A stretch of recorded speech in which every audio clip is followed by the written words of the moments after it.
talk to me about philosophy, and what do you attribute your success to? What can you share for our audience today? Look, I in my job, I get invited to speak to students' career. Obviously, we do a lot of training in the company, so new managers in their roles.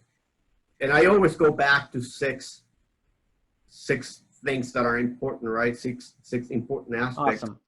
at least for my philosophy, at least for me, right? So I think number one, you have to have a goal. You must have a goal. Whatever that goal is, you need to think about it, you need to write it down. And that's going to help you think about and understand the path to get to that goal. How do you accomplish that, right? What do you want to do? Write the important questions. What do I need to get there? What am I missing? Those are important aspects of having the goal. It's not just to say I have a goal, but how do you get to that goal, right? So you have to think about that and come up with a plan, a map, if you call it that way, of how do I get there. And the goal can have different steps, right? Goal 1, goal 2, goal 3, and so on. But what is your next goal? Number 2, I think you have to surround yourself with coaches and mentors. And this doesn't mean like your manager that you report to on a day-to-day basis. I think you need to find those people that you can always go back to, reach out to at any time, to ask questions, to get feedback, to get suggestions on how to deal with something. You know, and I have a couple.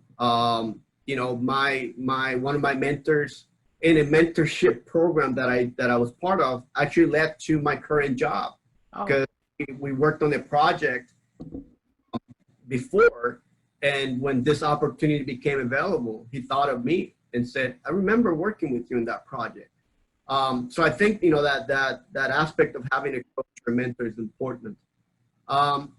Number 3, I think you have to be willing to learn and ask questions, right? Ask for feedback. You have to be honest. There are things that we could do better. There are things that we can improve. There are things that we can learn. And I think in those conversations, if we're honest with ourselves and you ask for feedback and you're willing to learn what you're missing, or you're willing to learn what's the next step to get you there, that's key. That for that conversation with your mentors, with your manager, with your counterparts, you know, with your employees, if you have employees that report to you, right? Is always having that dialogue and open communication in the sense of asking for feedback and being honest. I think you have to have an important brand or work on your brand. I think you have to create your brand, whatever that brand is. And when I say that, it's important to know that, you know, people talk about you, whether it's good or bad. You know, people will, if I say, tell me about so-and-so, that person will tell me about that person based on the brand that that person has created, right? He's a go-getter. He likes to work on additional projects. You know, he's always looking for the next opportunity. You know, he's a team player, all those things, right? And a lot of times, we don't even think about it, but a lot of times, opportunities for new roles or promotions happen because of those conversations that you're not even aware of. So I think, you know, your brand is important. I think you need to know what your brand is. And if it's not the brand that you're looking for or that you should have, then go back to the feedback, go back to that coach or mentor and have those conversations so you can start working on creating that brand or moving that brand to one that is beneficial for you. Managers, companies are willing to invest in you. You don't need to know everything, you know, but if they see that you're a go-getter, that you're learning, they're willing to invest in you. So that's important. Number 5, I talked about this when I gave you the example of you and I talking, but I think you need to, and my manager at McDonald's, I think you need to help others grow.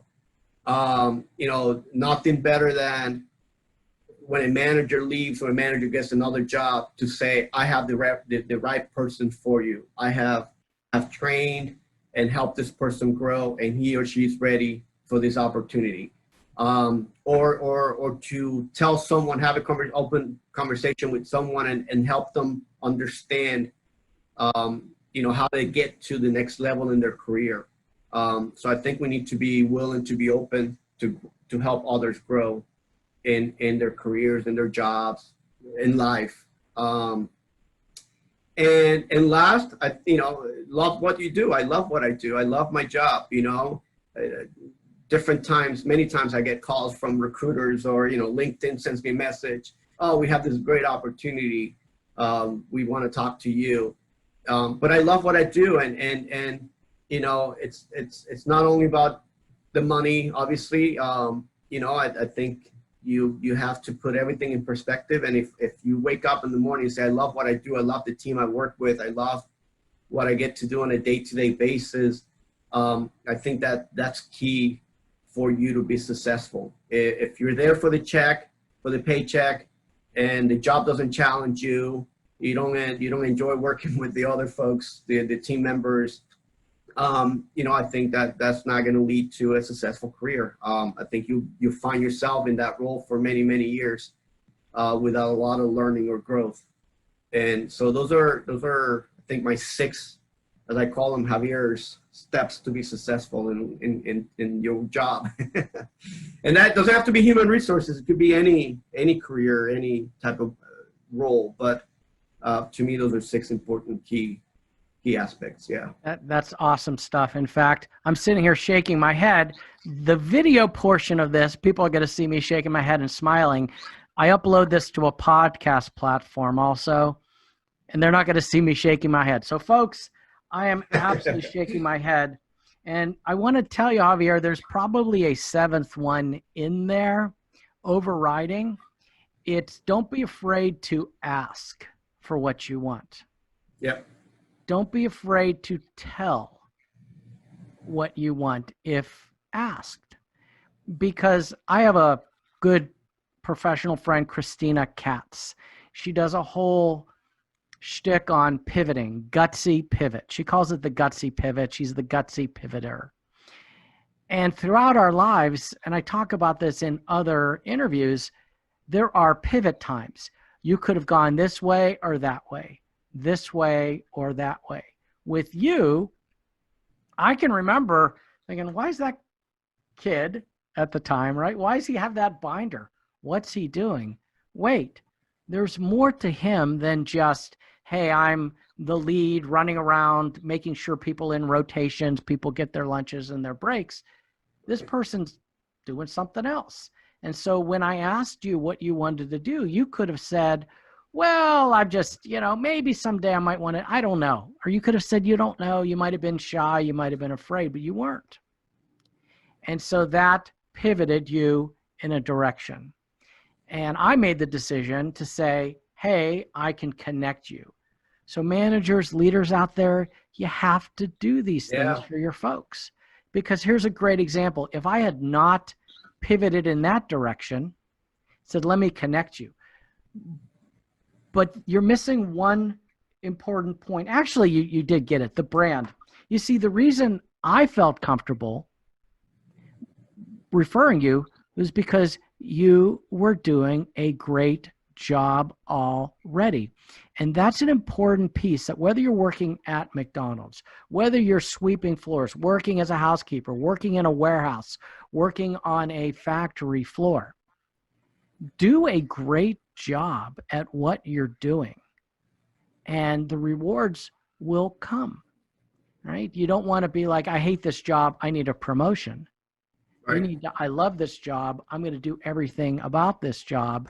You're going to build that personal brand. I love that part of your six or 7 piece philosophy. So that's awesome. 6 plus 1. 6 plus 1. All right, Javier, we're getting down to our time. Is there anything that I've missed with you? Look, I know this is obviously human resources theme. So our career, our human resources professional lives have changed a lot in the years. I remember when when I first started, and you know, people used to say, no, I'm training and development, or I'm recruiting, I'm benefits, I'm payroll. Those are all key and important aspects. But I have learned that through the years, you have to learn a little bit of everything, right? Almost like that generalist role or mindset. So I will say, learn aspects, different aspects of human resources. I started in training and development. I moved on. I was able to learn other aspects of the job. I even did an IDP, an individual development plan, and I did that for me to be able to learn, you know, things like compensation, which I had no clue about, or benefits and things like that. And I'm not the expert, but at least in my role, I'm able to speak to it, or help sit down with someone and help them understand a little bit of that aspects of the role. But I think we all in human resources have to be able to, as we grow, learn other aspects of it. But not only that, but I think it's important that you understand the business, the part of the business, you know, the operation, the revenue aspect of it, sales aspect of it. You know, that helped me a lot in my career, throughout the career. You know, when I first got my first job in Texas with Telemundo, one of the first things I did is I went out on the street with the news folks, right? The news reporters and the producers, because I want to be able to learn how they did the job day to day. And you send a photographer and a reporter to the street, and what does that entail, right? So, you know, sometimes we say walk the floor, you know, meet people, open door philosophy and things like that. Yes, those are all part of that, but I think you need to learn the operation or the part of the business that, you know, it's not just the HR aspect of it. And that's going to lead to obviously creating a brand for you that people will say he or she cares about this business that much, right? He has educated himself or herself to understand, you know, the behind the scenes of the business. So I think that's part of the message from a human resources career point of view for anyone out there that may be thinking about their career long-term in human resources. So right. Network, obviously, you know, you have to become a partner to those business leaders. Absolutely. And by becoming a partner, you build trust. They build trust in you, that you're at the table with them making decisions. I think all of that is important as human resources. It sounds like you now have 8 points. You know what? You're right. So Javier Ortiz, from riding show attendant to... I got to show you one more thing before you end. Oh, sure. Okay. Because I carry this thing with me. I don't know if you can tell, but that's a picture of me. This is me right here. Yeah. On I see it. Remember the old TVs where you switch the channels? That's me, maybe 11, 12 years old, in Telemundo, in a kids show. My mom used to take me when I was a kid, well, us, my brothers and I, to a Telemundo game show. So she took that picture of the TV. I'll take a picture of me on your channel so I can put it next to it. But imagine how things come back. This is Telemundo in the late 70s, early 80s in Puerto Rico. And when I got the Telemundo job in 2007, she sent me this picture. My mom That's sent awesome. So I carry that with me.